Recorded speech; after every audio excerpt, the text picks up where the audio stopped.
Why are players like Karim Benzema, Ngolo Kante, Ruben Neves, Cristiano Ronaldo, Hakim Ziyech all going to Saudi Arabia? And why are the Saudi Pro League clubs so active in the transfer window this time around? Let us find out why. Watch the full video for that.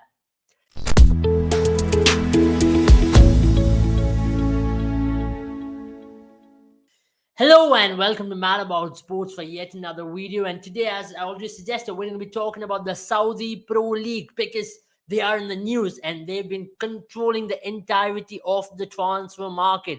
For a lot of people, it took them all by surprise when Ronaldo made a move earlier in January to Al-Nassr. But since then, they had a small quiet time. But now, in this summer transfer window, they've been the most active league among all leagues, and not just being active in terms of buying players, buying top quality players from Europe, from top teams as well, which includes Ballon d'Or winners, Champions League winners, and treble winners, and whatnot. So that is what we're going to be talking about in this video.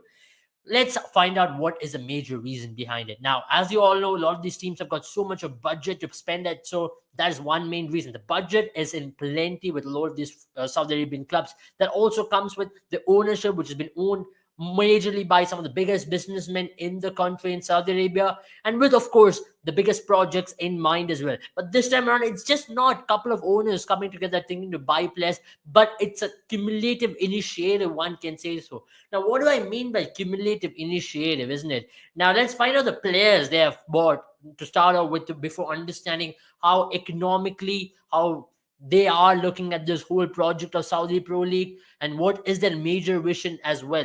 Now, let's start out by looking at the major players they bought this summer. Now, when you look at some of the major players they bought with the value in place, you can understand it starts out with Ruben Neves being one of the most youngest and one of the best, most valuable player out there. Then you can bring in someone like Khalidou Koulibaly, made a move from Chelsea. Then you have Edouard Mendy. Then you have, of course, the likes of Brozovic, who made a move from Inter Milan, played the Champions League final. Now, when you talk about other names as well, if you look, Karim Benzema making a signing, Hakim Ziyech, and of course, when you have to, of course, talk about some of the biggest Saudi Pro League valuable players out there in terms of annual salaries, you can understand Cristiano Ronaldo being the top of the list alongside Karim Benzema, N'Golo Kante there with 100 million, and of course Brozovic and Khalidou Koulibaly. And the latest people into that list, you can add someone like a Riyad Mahrez, who has made a big move as well.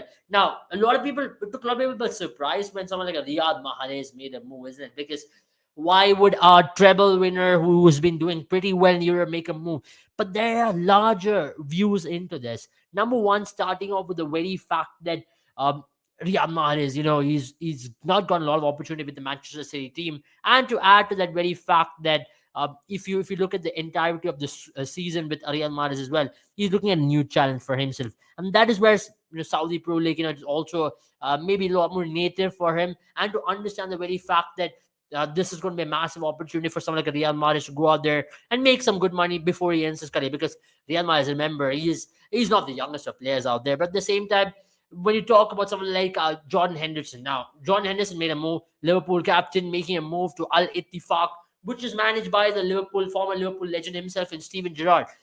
Now, I mentioned a lot of these players, and let's add some of the new players who are made into this list as well. I'll add into that list someone like Alexei Maximin, who was just signed with Al Ahly, massive signing for him. But does it stop here? Certainly not.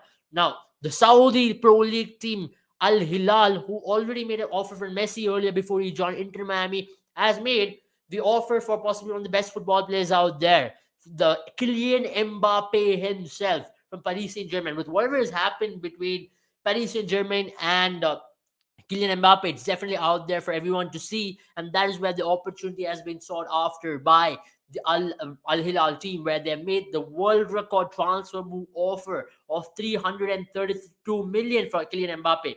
Now, you all might be now. This is pretty crazy, isn't it? Because for a lot of reasons, Kylian Mbappe is at his prime and has got a lot of years. Now, the offers definitely is for a 1 year majorly, and with an option to join Real Madrid in 2024.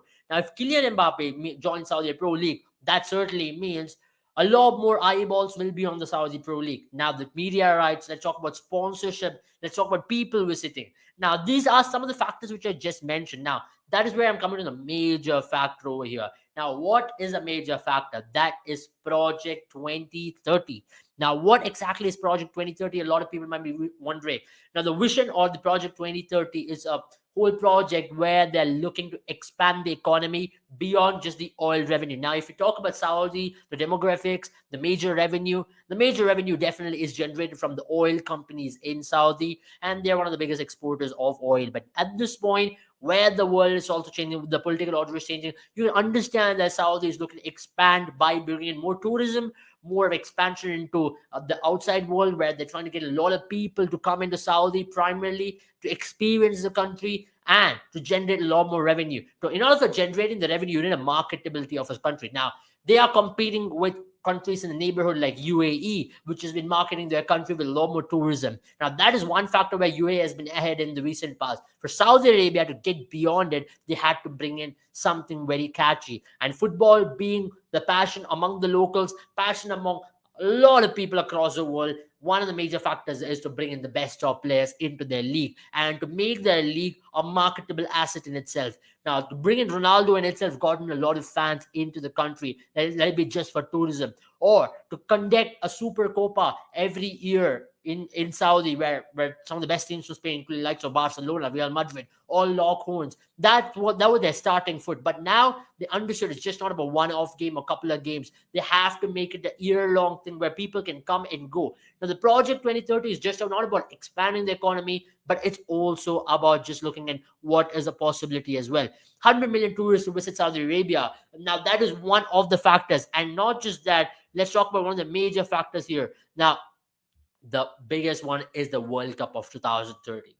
The World Cup of 2030 is something which is related to football, of course. Now, we can talk about everything else related to economics, related to the political factor over there, but the World Cup of 2030. Now, World Cup might be back to Asia after 8 long years. Now, the recently concluded World Cup was the one in Qatar, and again, they want to bring the World Cup back to Asia, where it's going to be a joint World Cup hosted by Greece, Egypt, and Saudi Arabia. Now, as per the reports, Saudi wants to make the initiative in terms of taking over all the costs for the World Cup and to make a joint bid with Greece and Egypt. Now, that is massive for a country like Saudi Arabia, which got enough infrastructure and facilities at this point in stage when it comes to whatever they have got to host a World Cup. To add to that, a country like Egypt and Greece, this is going to be a big avenue for them to invite a lot more tourists. And to add to that, whatever is going to be happening in the next 20 years is the goal for Saudi Arabia. 2047 is considered to be one of the major years in Saudi Arabia, where they're looking at a whole project, build up a whole new city in a straight line, and just to add to that, to expand the economy in a larger way. Now, that is where the catalyst of Saudi Pro League plays a major factor.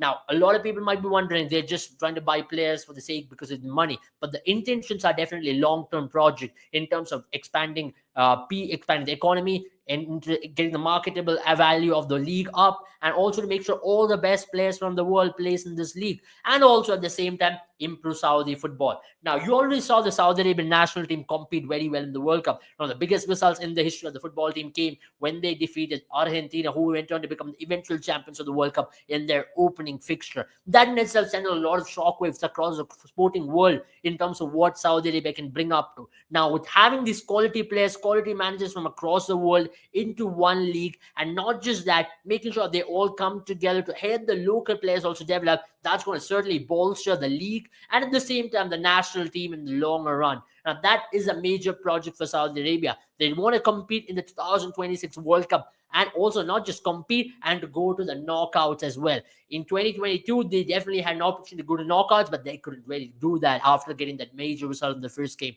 Now, in 2026, their goals are far more higher with the kind of investments they've got into the league, investments they've got into the national team, and also looking at 2030, where they'll be the host nation. They want their host team to perform well. So these are projects which are long term and not just buying players for short term and just making it a smaller market value thing. Now, that is where the Vision 2030 and Saudi Pro League is coming in together as a cumulative unit to make sure they expand the whole country in terms of making people go out there and watch the league.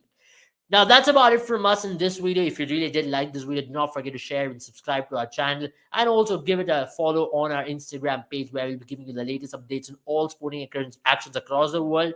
And if you're an aspiring cricket or football analyst, do check out our course with Mad About Sports. The link is there down in the description. Take care and see you all very soon.